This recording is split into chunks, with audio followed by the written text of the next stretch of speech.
Bonjour and welcome, viewers and students, to Let's Speak French, Parlons Français.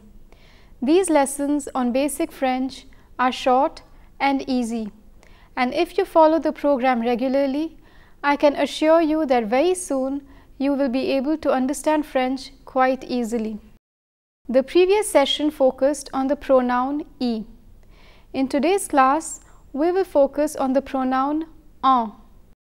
This lesson has been divided into 3 sections. In the first section, I will read out a French text where the pronoun en occurs several times. Then in the next section, I will explain all about this pronoun. And finally, in the third section, we will do an exercise to revise what we learned in today's session. We'll begin the lesson with a French text.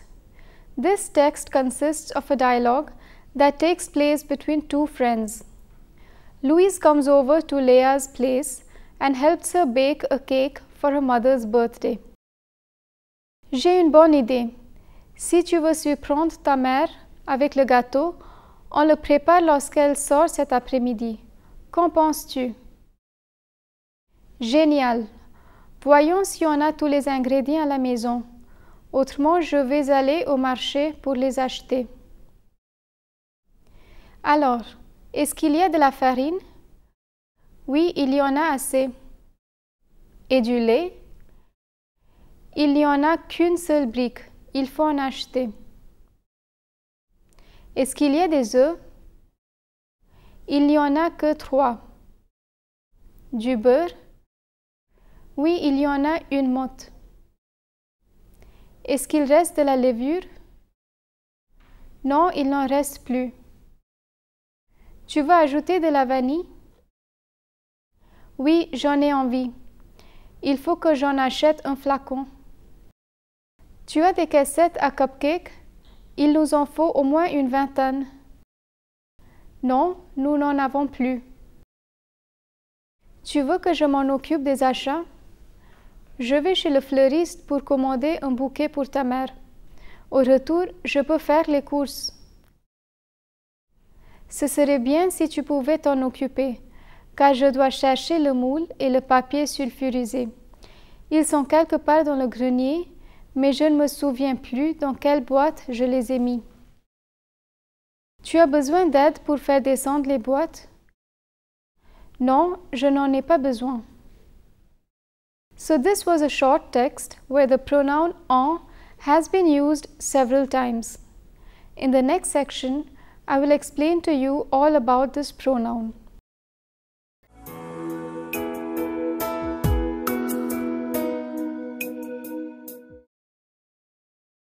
Similar to the pronoun I, en too is a tiny word and one may think it is of no consequence. But again, this pronoun too is very important. Pronouns are used to avoid repetitions because repeating a word or a phrase can make the sentence monotonous and heavy. Every pronoun replaces a specific object. In the previous lesson, we learned that the pronoun I always replaces a location or the noun that is the object of the preposition a. Similarly, the pronoun en too substitutes more than one type of object. There are 3 different cases when this pronoun is used. We will examine each one of these situations separately. But before we look at them, let me point out that the pronoun en is always associated with the preposition the, which translates as of in English. In all 3 situations, we find the preposition the before the noun that is to be replaced by en. The notion of quantity is always associated with the pronoun en, and this is the first concept that is introduced to beginners regarding en. In French, a quantity can be expressed through a partitive article, a number, an adverb of quantity or an expression of quantity. We will take up each of these one by one. But before we do that, let me explain how the pronoun en is connected to a quantity. The pronoun en never replaces a quantity, but it replaces the noun that is quantified. And this noun will always be introduced either by a partitive article, a number, an adverb of quantity, or an expression of quantity. Now let's examine each situation in detail. En substitutes a noun that follows the partitive article. We studied partitive articles in chapter 3, but I will refresh your memory by briefly explaining to you what these articles are. Partitive articles are du, de la, de L', and des.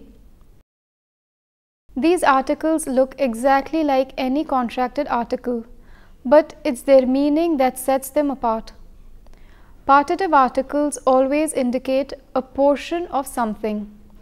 In French, partitive articles are mostly used with food which cannot be counted, such as sugar, milk, etc. With such nouns, it's mandatory to use partitive articles. The English equivalent of these articles is some, and its use is optional. So this was a quick recap of partitive articles. Now let me show you how the pronoun en can be used with partitive articles. In French, any noun that follows partitive articles can be replaced with en. Since partitive articles indicate a portion of something, they express a quantity. And we know now that the pronoun en is associated with quantity. Let's look at the following sentence. Je prends du thé le matin. I have tea in the morning. In this sentence, the noun that is quantified is thé. So this is the word that needs to be replaced with the pronoun en. But with partitive articles, one must remember to include the article along with the quantified noun. So it is not just the noun thé, but the phrase du thé that will be replaced with en. Je prends du thé le matin becomes j'en prends le matin. Let me use this sentence in a context so that you can understand when to avoid repeating the quantified noun. Je prends du thé le matin, et toi? Moi aussi j'en prends le matin. I have tea in the morning, and you? I too have it in the morning. In the example, we have a question and an answer. In the question, we mention the quantified noun du thé, but in the answer, we use the pronoun en instead of repeating the quantified noun. In the text, there are two examples where en replaces a noun that is quantified through a partitive article. Et du lait, il faut en acheter. And milk, I need to buy some. Est-ce qu'il reste de la levure? Non, il n'en reste plus. Is there any baking soda left? No, there isn't any left. As you can see, it's not just the noun that is replaced, but also the partitive article that is replaced with en. It's important to remember this point because generally it's only the noun that is substituted. Substitutes a noun that follows a number. Numbers also quantify a noun. So the pronoun en can also be used to substitute a noun that follows a number. Let's consider the following sentence where the noun follows a number. J'ai lu 4 romans. I have read 4 novels. In this sentence, roman can be replaced with the pronoun en. J'ai lu 4 romans becomes j'en ai lu 4. With numbers, one must remember that the pronoun en replaces only the quantified noun and not the number. I'll again use this sentence in a context so that you can understand when to avoid repeating the quantified noun. Combien de romans avez-vous lu pendant les vacances d'été? J'en ai lu 4. How many novels have you read during the summer holidays? I have read 4. In the question, we mentioned the quantified noun roman, but in the answer, we use the pronoun en instead of repeating the quantified noun. In the text, there is one example where en replaces a noun that is quantified through a number. Est-ce qu'il y a des œufs? Il n'y en a que 3. Are there any eggs? I have only 3. In this example, en substitutes des œufs. If we did not replace the noun with this pronoun, the sentence would be Il n'y a que 3 œufs. The word œufs is the quantified noun and it follows a number. In the text, the pronoun en replaces this noun. With numbers, one must remember that the pronoun en substitutes only the quantified noun and not the number. Substitutes a noun that follows an adverb of quantity or an expression of quantity. Finally, let me show you how en replaces a noun that follows adverbs of quantity such as beaucoup de, a lot of, un peu de, a little of, la moitié de, half of, or expressions of quantity such as un kilo de, 1 kilo of, un litre de, 1 liter of, une boîte de, a box of. If you notice, each of these phrases ends with the preposition de. So when we wish to replace a noun that follows an adverb of quantity or an expression of quantity, we must remember to omit the quantified noun along with the preposition de, which is a part of the adverb or expression of quantity. The rest of the adverb or expression of quantity must remain as it is. Let me show you an example. On veut 3 kilos de sucre. We want 3 kilos of sugar.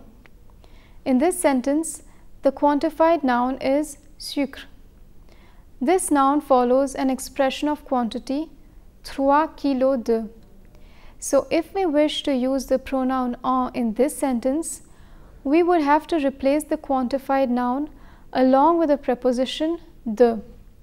The rest of the expression of quantity remains intact. On veut 3 kilos de sucre becomes on en veut 3 kilos.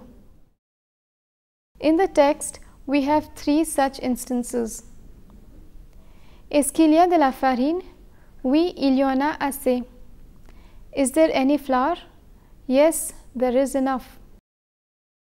In this example, we find the adverb of quantity assez de, which translates as enough of or a sufficient amount of. In the reply, the pronoun en replaces the quantified noun farine and the preposition de. If the quantified noun was repeated, the reply would be oui, il y a assez de farine.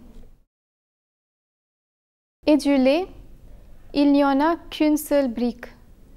And milk? There is only 1 carton. Here we find the expression of quantity une brique de, which translates as a carton of. The pronoun en replaces the quantified noun lait and the preposition de. If the quantified noun was repeated, the reply would be il n'y a qu'une seule brique de lait.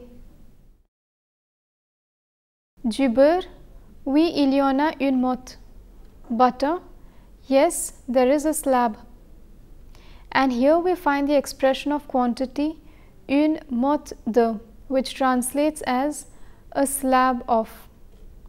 The pronoun en replaces the quantified noun beurre and the preposition de. If the quantified noun were repeated, the reply would be oui, il y a une motte de beurre. Adverbs of quantity and expressions of quantity always end with the preposition the. So when using the pronoun en, one must remember to replace the quantified noun along with the preposition the. The rest of the expression or adverb remains intact. So this was the first situation where the pronoun en can be used. In French, a quantity can be expressed in 3 different ways, and when a noun follows a phrase that indicates a quantity, the quantified noun can be replaced with en.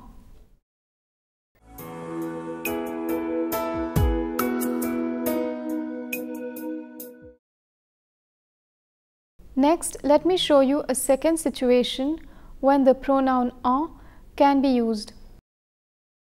When the object of a sentence follows the indefinite articles un, une, des, it can be replaced with en. Unlike nouns that follow partitive articles, these nouns do not indicate a portion of something. Let's consider the following sentence. Vincent a des raquettes. Vincent has some rackets.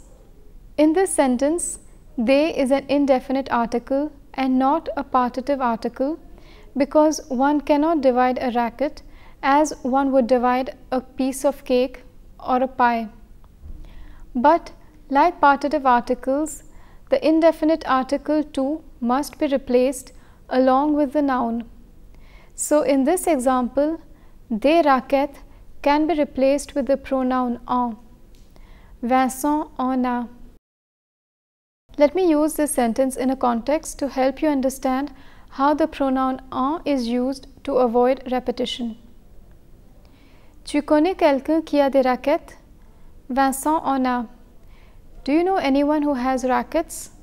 Vincent has some. In this example, en substitutes des raquettes. If we did not replace the noun with en, the sentence would be Tu connais quelqu'un qui a des raquettes? Vincent a des raquettes. In the text, we have an example where en replaces a noun that follows the indefinite article des. Tu as des caissettes à cupcake? Non, nous n'en avons plus. Do you have any cupcake liners? No, we don't have them anymore.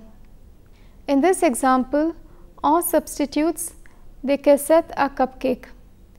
If we did not replace the noun with the pronoun en, the sentence would be Tu as des caissettes à cupcake? Non, nous n'avons plus de caissettes à cupcake. So in the second situation, the pronoun en replaces a noun that follows an indefinite article. And while inserting the pronoun en, one must remember to omit the noun along with the indefinite article.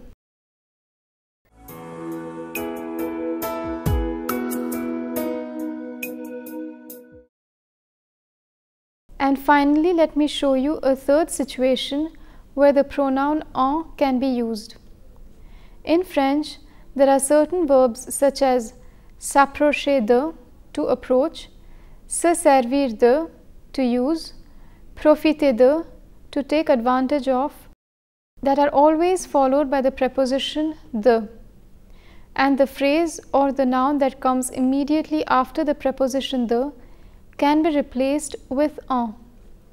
In the text, we have 3 examples of this. J'ai une bonne idée. Qu'en penses-tu? I have a good idea. What do you think of it? Penser de is a phrasal verb, and any noun or phrase that is the object of this phrasal verb can be replaced with en. In the above sentence, en replaces the phrase ma bonne idée. If this phrase had been repeated, it would be Qu'en penses-tu de ma bonne idée? Ce serait bien si tu pouvais t'en occuper. Do you want me to take care of the shopping?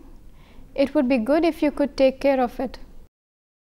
S'occuper de is a phrasal verb, and any noun that follows this phrasal verb can be replaced with en. In the above sentence, des achats is replaced with en.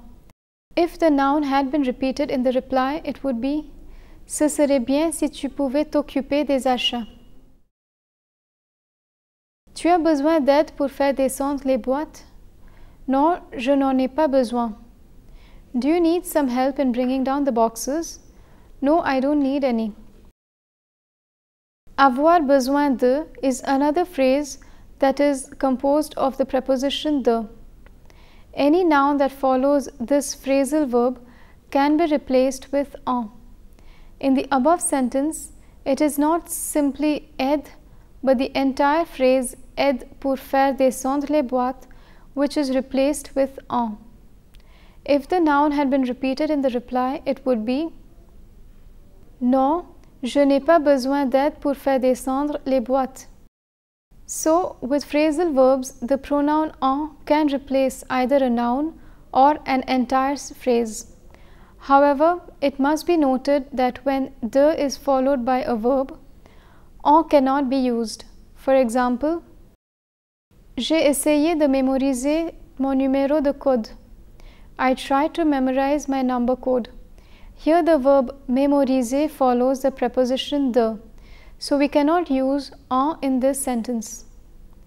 So these were the three situations where the pronoun en can be used in French.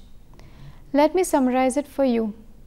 In French, one can replace a noun or a phrase with the pronoun en when it is quantified either through a partitive article, a number, or an adverb or expression of quantity, preceded by an indefinite article or the object of a phrasal verb with de.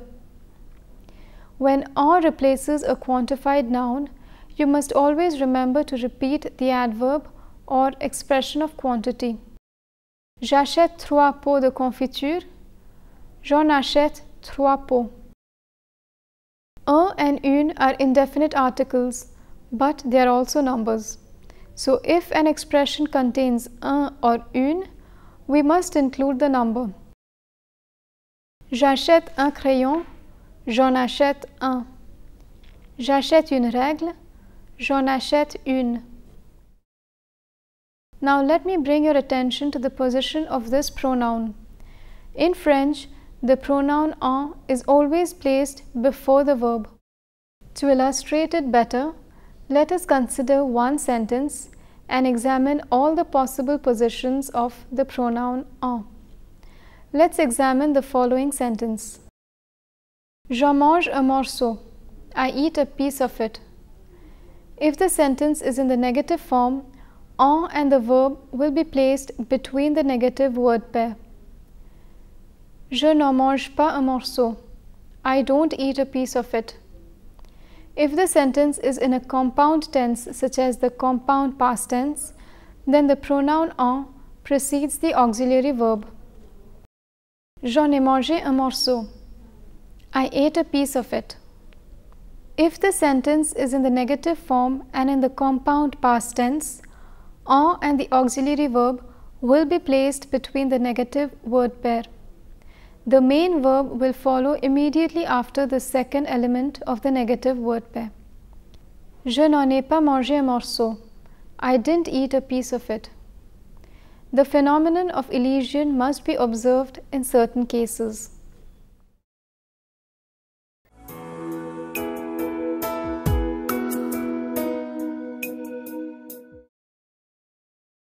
In this third section, we will revise what we learned in today's session on the pronoun en. A short exercise has been provided below. We need to rephrase the sentences using en. Ce matin, j'ai bouilli du lait. En will replace the quantified noun, which is lait. Since it's a partitive article that indicates the quantity, we need to replace both du and lait. And since the verb is in the compound past tense, en will precede the auxiliary verb. Ce matin, j'en ai bouilli. Il y a 5 courgettes dans le frigo. En will replace the quantified noun, which is courgette. Since it's a number that indicates the quantity, we don't remove 5. And since there is only one verb in the sentence, en precedes it. Il y en a 5 dans le frigo. Est-ce que vous profitez du beau temps?